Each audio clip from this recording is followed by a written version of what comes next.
A galera do nono ano. Vamos lá para essa que vai ser a nossa última aula do cadernão, a última aula do semestre, a nossa última videoaula de, desse primeiro semestre, certo? Então nós viajamos ali por todo aquele processo já que na verdade com vocês do nono ano eu já venho trazendo a história contemporânea desde o final do ano passado, quando vocês ainda estavam lá no oitavo ano. Esse assunto todo agora de Guerra Fria, assunto de contemporâneas, eu comecei com vocês ali com a corrida imperialista. Então a gente veio trazendo todo aquele processo lá, corrida imperialista, unificação de Itália, Alemanha, eh, a desculpa, tá dando um branco aqui agora. A Revolução Russa, Primeira Guerra Mundial, nazifascismo, Segunda Guerra Mundial, enfim, todos estes assuntos aí de contemporânea. E agora a gente está fechando o nosso programa com a Guerra Fria. Então, para vocês entenderem a Guerra Fria, vocês precisam entender alguns fatores que foram primordial, que caracterizaram estes conflitos, os fatores do conflito. O que foram? É que, primeiro, cronologicamente, ela ocorreu entre os anos de 1947, logo ali próximo ao final do grande conflito da Segunda Guerra Mundial, e vai até 1991, ok? Então até o final também eu vou explicar ali o final com a queda do Muro de Berlim e o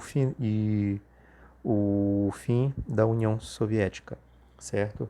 Então foi uma guerra ideológica entre as duas grandes potências que se formaram depois da Segunda Guerra Mundial. De um lado, os Estados Unidos, capitalista, e de outro lado, a União Soviética socialista, certo? E uma das maiores características dentro desse conflito foi justamente o conflito armado entre estas duas potências, ou seja, a corrida armamentista.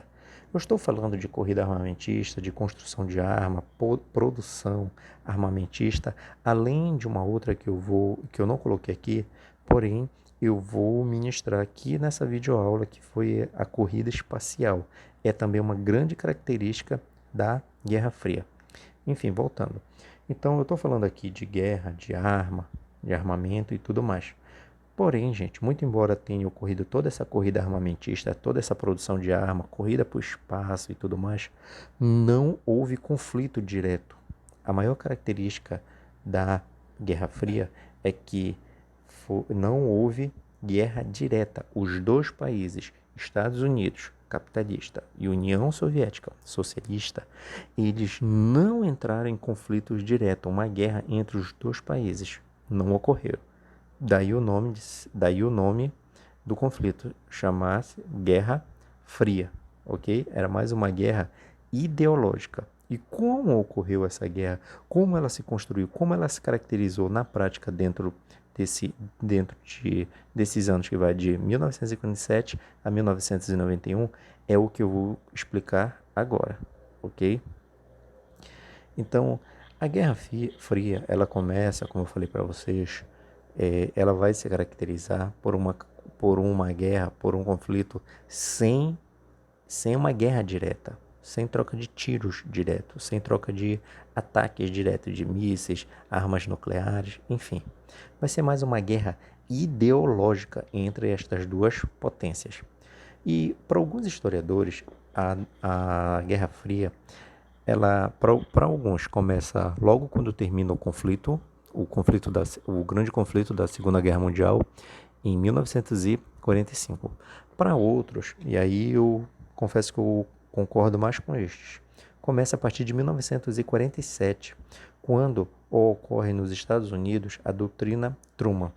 Truman é o nome do presidente dos Estados Unidos, que é, como vocês podem ver aí, o presidente Henry Truman, que ele começa o seu governo no ano de 1945, e se vocês observarem muito bem, se vocês estiverem bastante atentos, é o ano que termina a Segunda Guerra Mundial. Então ele vai presidir os Estados Unidos do ano de 1945 até 1953.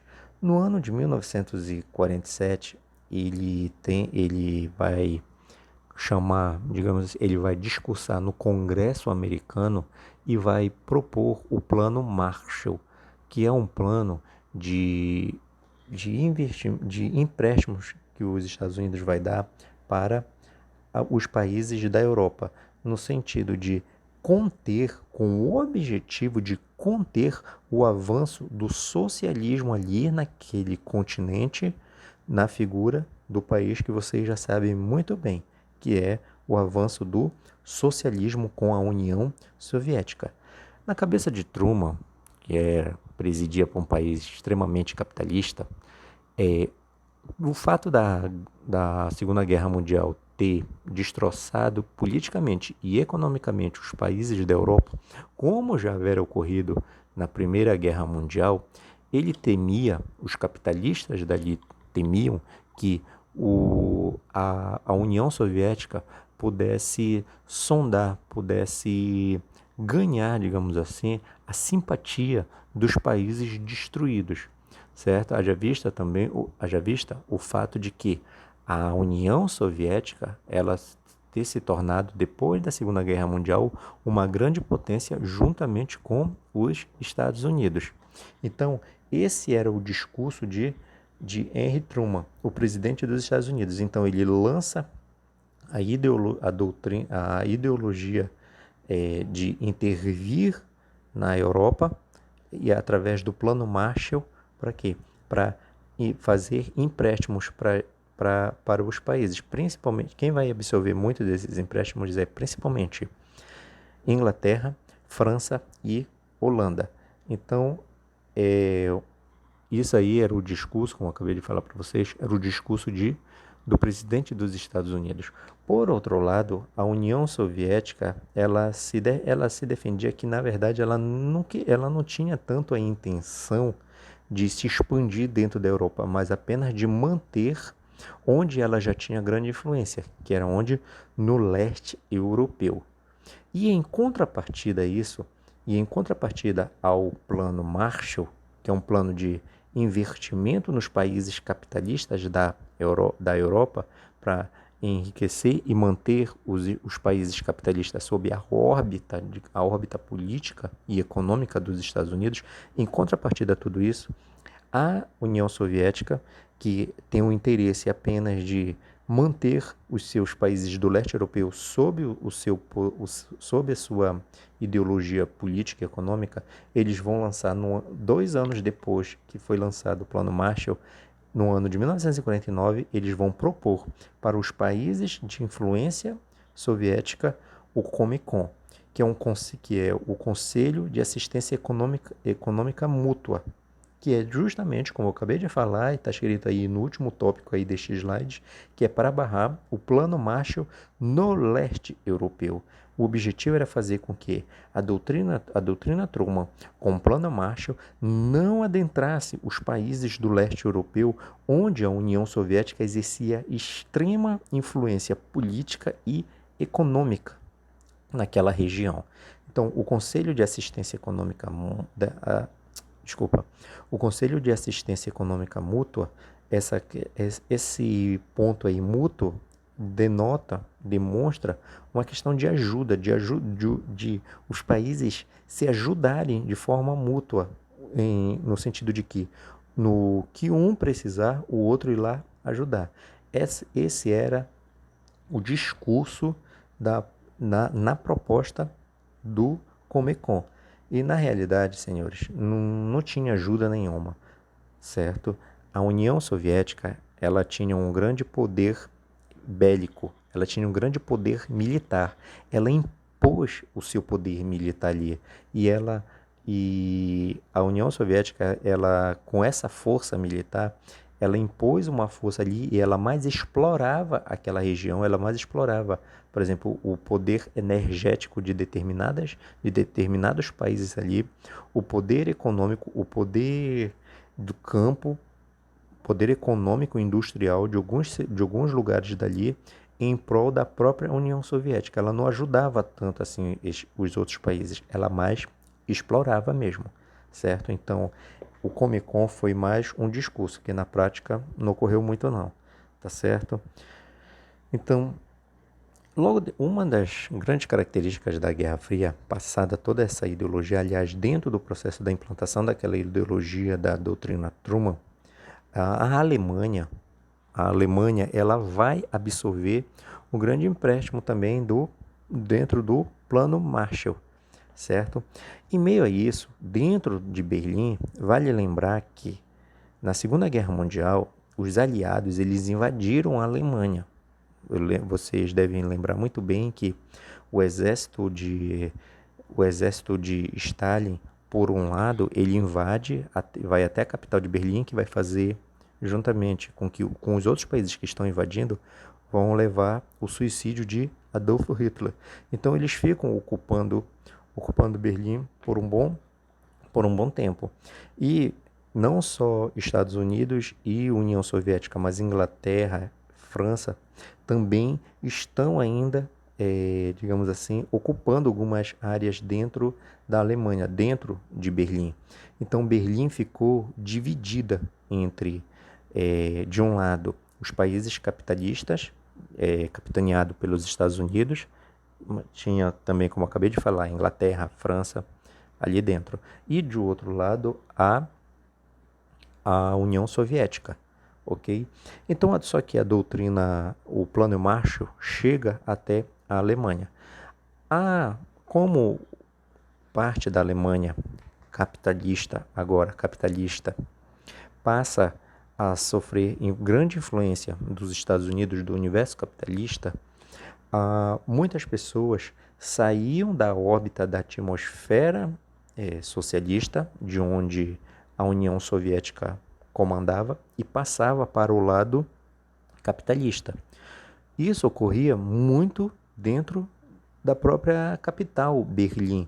É dentro de toda essa situação, anos depois da implantação do Plano Marshall, de todo um processo evolutivo, digamos assim, capitalista, de um processo de evolução, de tecnologia, de ganhos capitalistas, isso tudo encanta o outro lado, o lado socialista, o lado soviético. E muitas pessoas do lado soviético passam a ir para o lado capitalista. E é dentro desse contexto que o governo do lado socialista, do lado soviético, constrói o muro no ano de 1961.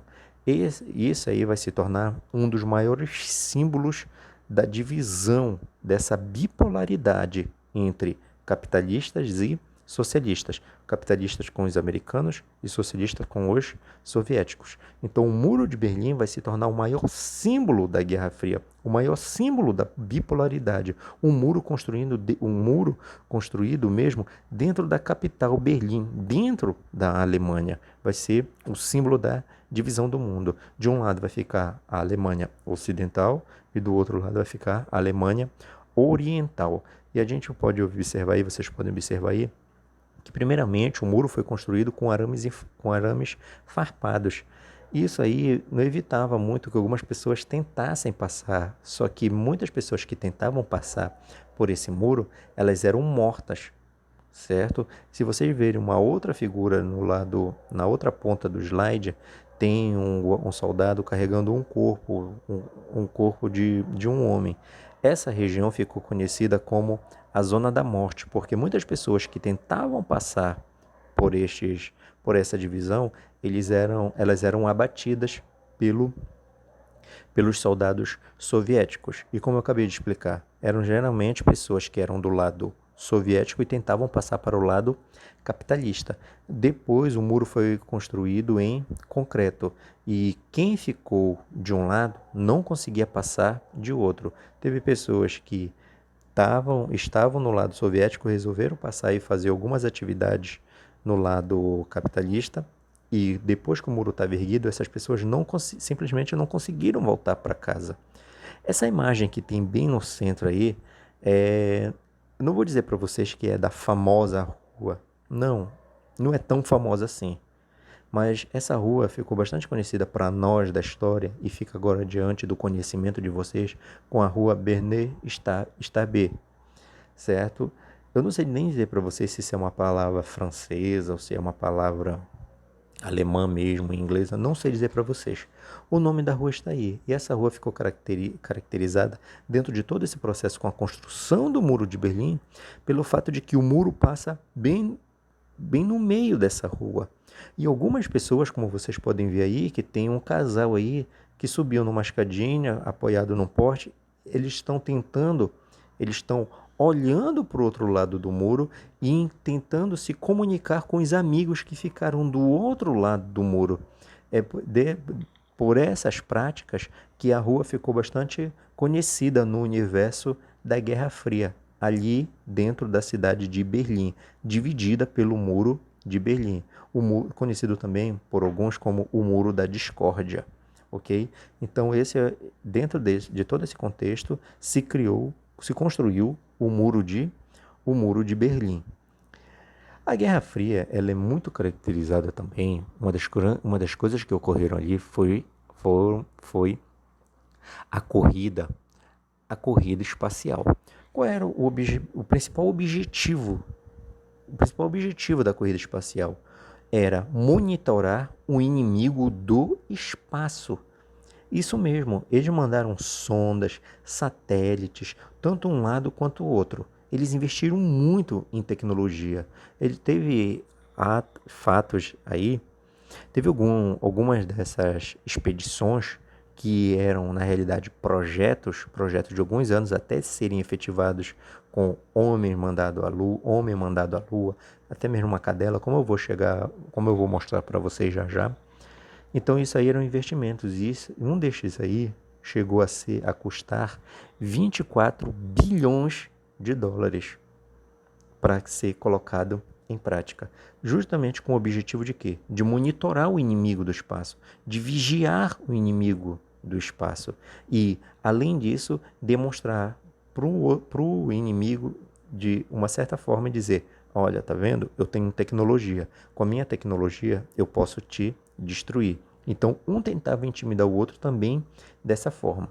E, ao que tange a União Soviética nessa corrida espacial, ela no ano de 1954, ela vai dar o pontapé inicial em todo esse processo e vai mandar para o espaço, vai mandar para a órbita da Terra, orbitar sobre a Terra, a primeira espaçonave, a Sputnik 1. Foi a primeira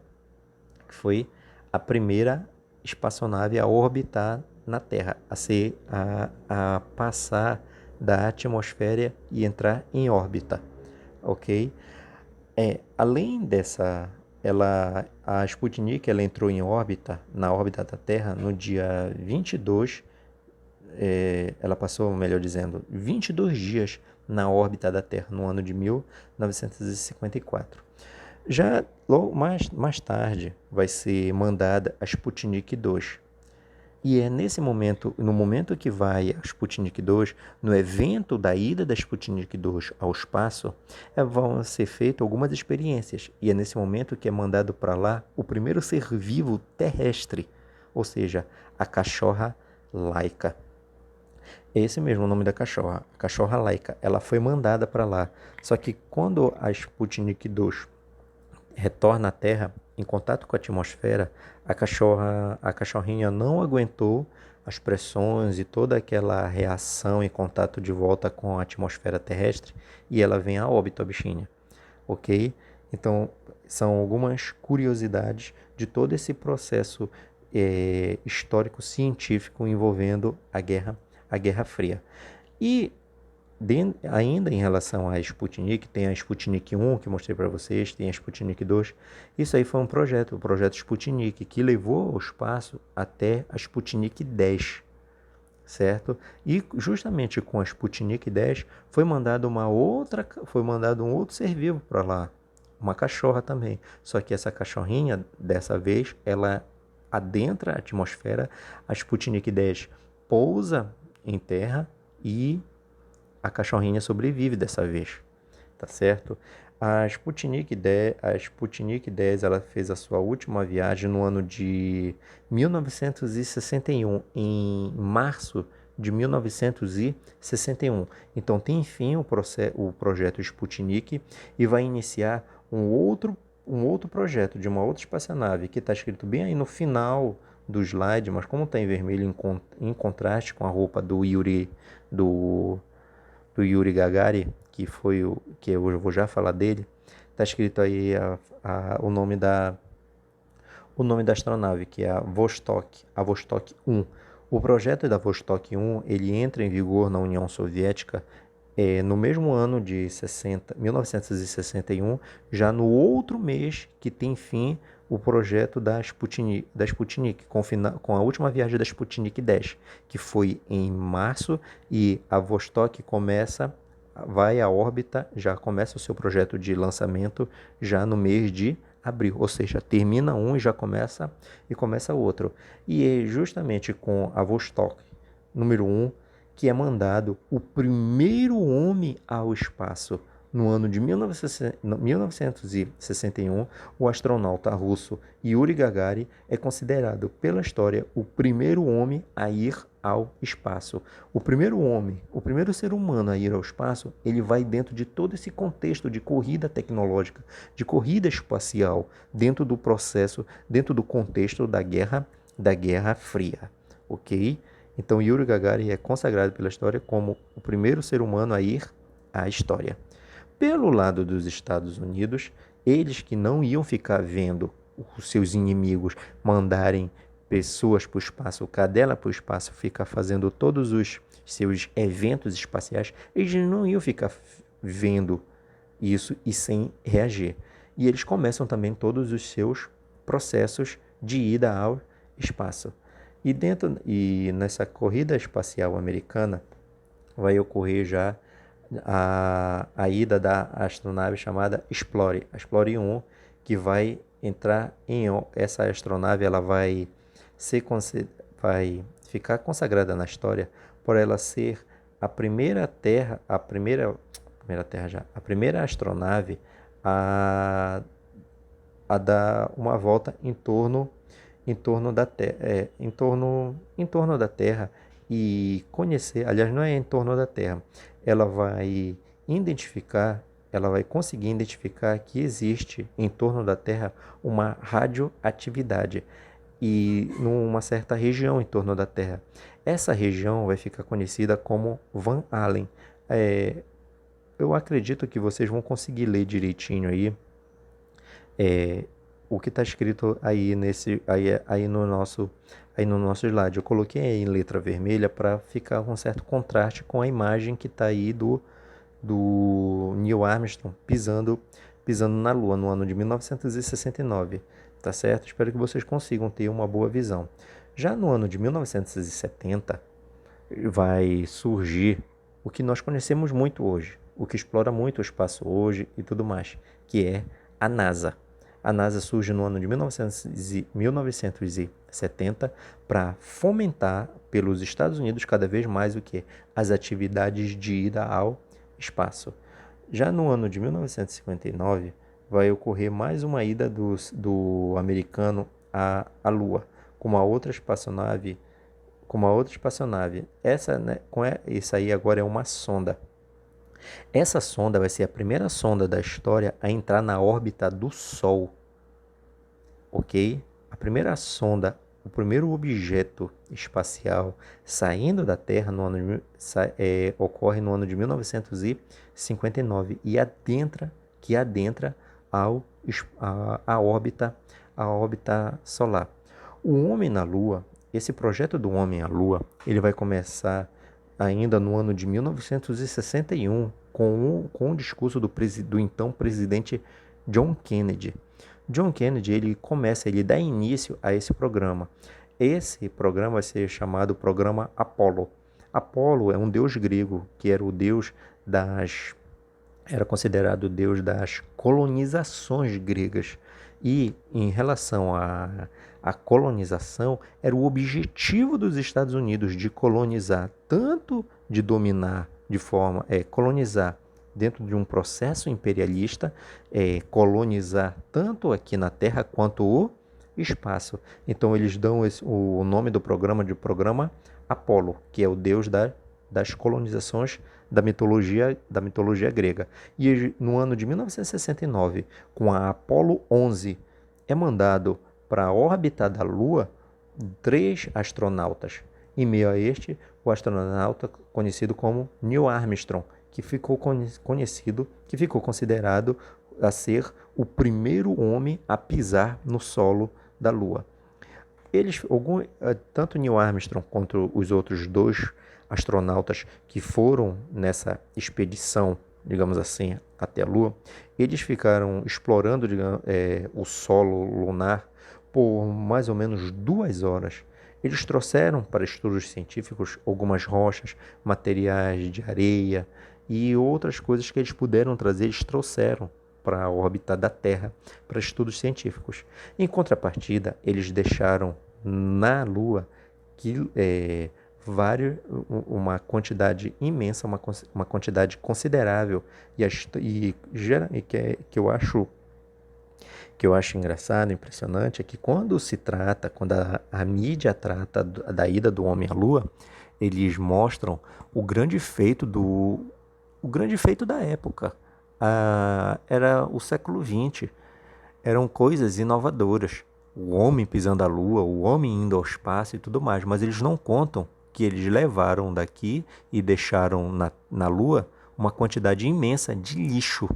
Eles deixaram uma quantidade imensa de lixo lá, tanto o lixo espacial quanto lixos que eles levaram, simplesmente pegaram e levaram daqui e deixaram na Lua, certo? E essa parte a mídia não conta e poucos da história contam essa grande façanha dos americanos de levar lixo para a Lua, certo?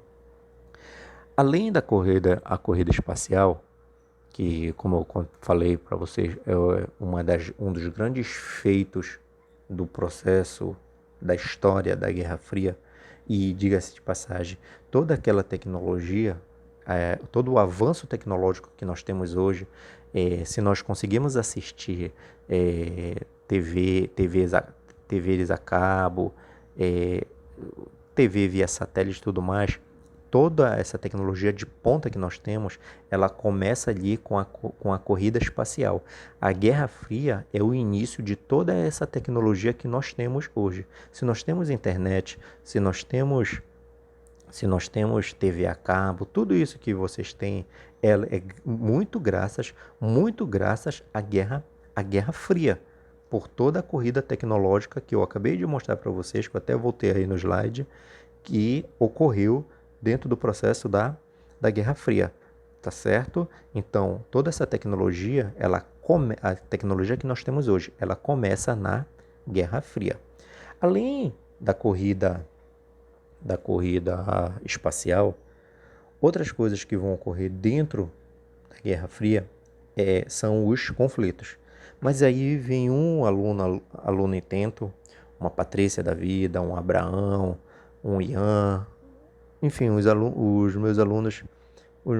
meus alunos mais atentos, ou aqueles que ficam calados e preferem não se expressar, ficam só com eles se perguntando, mas Elton, desde quando começou isso aí, lá no começo tu disseste que não teve conflito direto, não teve conflito armado, realmente, não teve conflito armado entre Estados Unidos e União Soviética, entre os 2 países realmente não houve.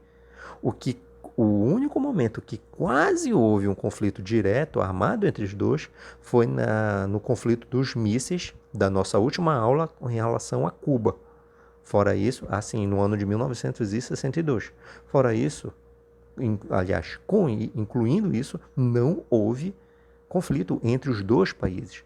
Porém, eles invertiram, eles incentivaram, eles influenciaram, eles interviram em outros conflitos armados que sim ocorreram, como 2 que eu trago aqui para vocês: a Guerra das Coreias e a Guerra do Vietnã. Teve outras, teve guerra no Afeganistão, teve o próprio conflito em Cuba, que foi a nossa última aula. Eles interviram, os 2 países interviram, principalmente os Estados Unidos, na implantação das ditaduras na América Latina, inclusive na maldita ditadura que ocorreu e que infelizmente querem trazer de volta para cá para o Brasil. Eles interviram diretamente na ditadura aqui do Brasil, na ditadura da Argentina, na ditadura do Chile e outras, certo? Então eles tiveram grande influência nestes conflitos, ok? Então eu estou trazendo dois para cá para vocês. A Guerra da Coreia foi o que levou à divisão das Coreias que nós temos hoje. De um lado, a Coreia do Norte, extremamente fechada com aquele ditador retardado que tem naquele país, certo? Então, e do outro lado, uma Coreia do Norte de uma tecnologia imensa, uma tecnologia de ponta, que é a Coreia do Sul. Então essa divisão, ela começa com a guerra que tem início no ano de 1951 e vai até 1953. Então, Estados Unidos e Coreia, eles intervêm. De um lado, nós temos a Coreia do Norte, que eu acabei de explicar para vocês, que teve grande influência da União Soviética. E a Coreia do Sul, que eu acabei de explicar para vocês também, que é capitalista e, logicamente, teve influência dos Estados Unidos. E essa guerra toda, como acabei de falar para vocês, vai acarretar na divisão das duas Coreias. Além desse conflito, passado aí em 1953, 7 anos depois, no ano de 1959, vai eclodir para o mundo a Guerra do Vietnã. Essa guerra, gente, ela foi uma guerra bastante sangrenta, uma guerra que mexeu muito com a cabeça do povo do mundo, porque ela chegou a ser, algumas coisas chegaram a ser televisionadas. E algumas imagens, como a da menina, que essa imagem aí, ela é dos anais da história. Essa menina com o corpo pegando fogo. E aí o aluno, ou quem estiver assistindo esse vídeo, vem perguntar, mas cadê o fogo? Não estou vendo fogo no corpo dessa menina. Você não está vendo porque o fogo que está no corpo dela é de uma arma química que não faz o fogo aparecer como você vê o fogo do papel, o fogo do botijão no fogão da sua casa.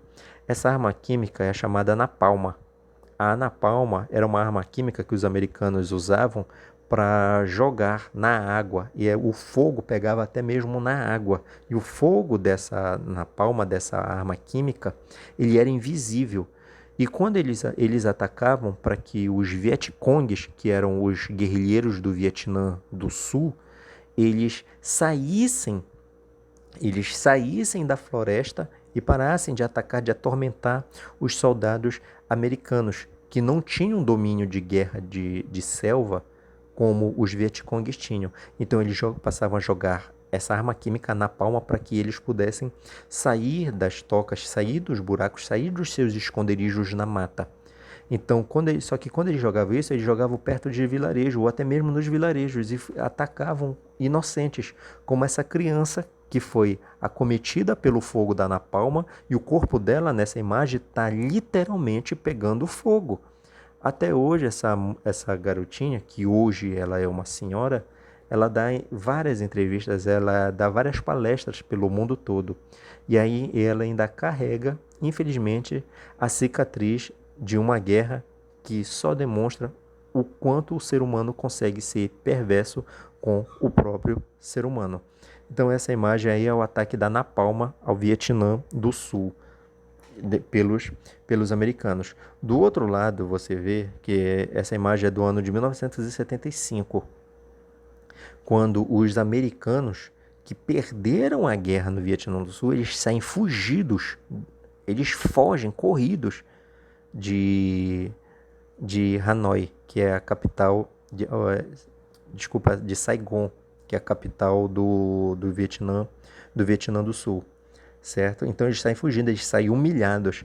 Essa imagem, toda essa fuga humilhante dos Estados Unidos pode ser bem visto, e eu acredito que se seu pai, a sua mãe estiver assistindo com você, vai lembrar do filme chamado Platoon, que demonstra muito bem a guerra no Vietnã, a fuga dos Estados Unidos, e foi um filme bastante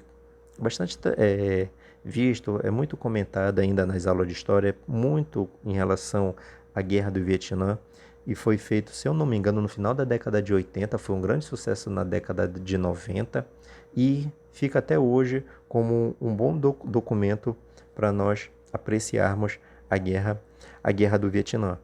O Vietnã também, dentro desse processo, nesses 6 anos de guerra, também teve o seu desfecho com a divisão do Vietnã do Norte e o Vietnã do Sul, certo? Então estes aí foram um dos conflitos indiretos em que Estados Unidos e União Soviética interviram dentro da Guerra Fria.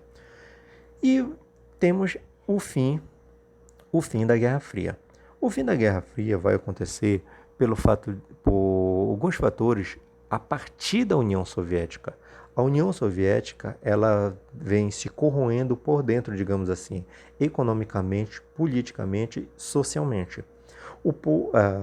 Teve toda a corrida espacial, como eu falei para vocês.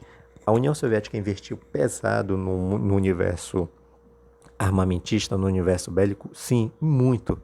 Porém, dentro da questão social, com o próprio povo, em tecnologia para o povo trabalhar, em tecnologias econômicas em prol do povo, no sentido de fomentar uma economia interna, eles pecaram muito nisso. A União Soviética pecou muito nisso. Eles direcionavam os seus investimentos para tecnologia bélica, para tecnologia espacial, porém, com relação ao povo, eles esqueceram, não é que eles esqueceram, mas eles negligenciaram o povo. E gradativamente o povo foi se ficando insatisfeito com isso. É dentro de toda essa situação que no ano de 1985 chega à presidência da União Soviética um homem chamado Mikhail Gorbachev, que é o primeiro nome que você pode observar aí no nosso slide. E o Mikhail Gorbachev, ele é considerado um conservador e ele não é muito a favor da política comunista. Gradativamente ele vai promover algumas mudanças, como a perestroika, que é a redução dos gastos militares e uma reconstrução econômica, ou seja, toda aquela filosofia de gastos, de investimentos em tecnologia, investimento no universo militar, ele vai frear isso e vai tentar uma abertura para o capitalismo, ok? E vai ter também um outro processo que vai levar ao fim da Guerra Fria, que é a chamada Glasnost, que é caracterizado por uma abertura política.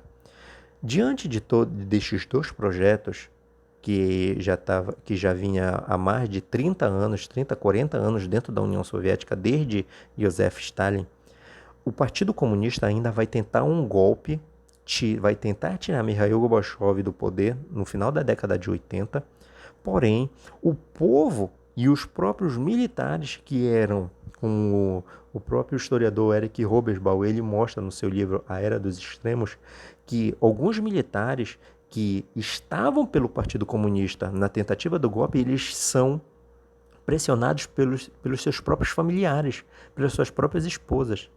Eu cheguei a ler, infelizmente eu não trouxe aqui para vocês, cheguei a ler que um soldado ele é chamado pela sua esposa e a esposa diz: nós estamos passando fome e você vai lutar por quem quer manter a gente com fome?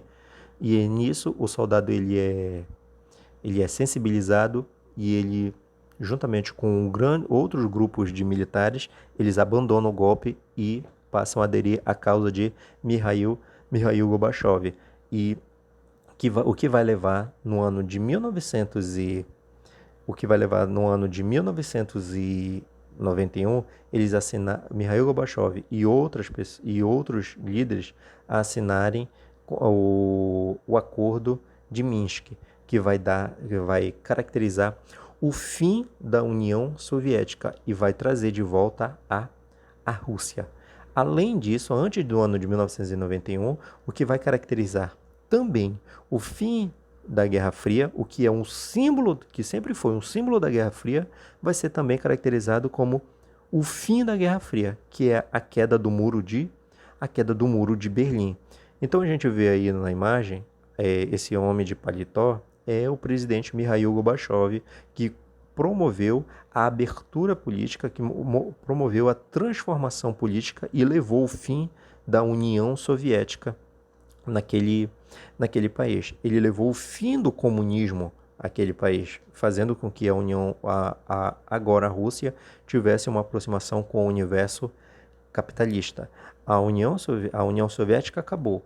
Hoje nós temos a Rússia, e a Rússia até hoje ela é caracterizada, ela é conhecida mundialmente como uma grande potência econômica. Não mais a segunda como dentro do contexto da Guerra Fria, mas ainda é a segunda maior potência bélica do mundo. Como vocês podem ver aí bem ao lado da imagem de Mikhail Gorbachev, a gente vê aí o rapaz quebrando, tentando quebrar um muro. Quando é anunciado que tem fim o conflito dentro de Berlim, dentro da Alemanha, os jovens, as pessoas, principalmente dos dois lados, eles vão para o muro de Berlim na tentativa de quebrar. E sempre tem muitas imagens das pessoas usando machados, marretas, martelos, para tentar destruir o muro, que na verdade só vai ser totalmente desfeito com a utilização de tratores para ser retirado as grandes pilastras de muito peso, que inclusive por uma questão de curiosidade, essas pilastras elas vão ser vendidas, leiloadas, em um grande valor para colecionadores, para historiadores, para museus, e alguns pedaços do muro vão ser vendidos também, aliás, até hoje ainda são vendidos como souvenirs. Pedaços do muro são vendidos para turistas na região de Berlim. E na última foto aí você vê, já e aí eu busquei essa imagem e coloquei para você. Eu não tenho uma informação muito bem se é no final ou durante. É um soldado olhando para o outro lado do muro, tá certo? Então, tudo isso aí foi a Guerra Fria. Esse que foi o último tópico das nossas videoaulas. Eu espero, meninas, Yasmin, Patrícia, Rebeca, Sofia, Ian, Abraão, todos os meus alunos, desculpa os que eu tiver esquecido, só não estou lembrando o nome, a Alana, enfim, todos os alunos vocês que estão comigo desde do sexto ano e que infelizmente juntos nós tivemos de passar por esse processo aqui, dessa pandemia, eu espero que essa tenha sido realmente a nossa última videoaula, certo? Não que depois a gente possa fazer alguns projetos e ajudar vocês com isso aqui e tudo mais. De repente, quem sabe. Mas no sentido de que a gente possa logo voltar para o nosso ambiente, onde a gente se sente bem, onde a gente se diverte, onde a gente consegue levar o nosso processo de ensino-aprendizado melhor, que é a sala de aula, tá certo? A partir de agora a gente vai fazer alguns trabalhos inclusive que vocês já estão acostumados. Eu vou passar todo o comando dos trabalhos para vocês em outro vídeo, mas agora um vídeo presencial, como eu já passei para a galera do oitavo ano. Eu vou postar os vídeos para vocês na outra semana, certo? E a partir de agora a gente vai fazer só os trabalhos para eu poder fazer a avaliação, de vocês, tá certo? Infelizmente nós tivemos que usar desse método. Mesmo usando desse método, tanto eu quanto os outros colegas, a gente tentou fazer o melhor para vocês, tá certo? Tanto que agora aqui eu vou ter a liberdade de falar para vocês, eu estou terminando essa videoaula agora, aproximadamente 4 horas da manhã, que é para tentar fazer o melhor possível para vocês, tá bom? O melhor fazer valer o pagamento do seu pai, o pagamento da sua mãe e, acima de tudo, levar o conhecimento e educação para vocês. Espero que tenha sido tudo isso, espero que esteja sendo ou tenha sido muito produtivo, muito bom para todos vocês, tá certo? E logo logo tudo isso vai passar e logo logo a gente vai estar de volta onde a gente gosta de trabalhar, onde a gente gosta de estar, tá bom? Muita saúde, muita felicidade para todos vocês. Abraço, até a próxima.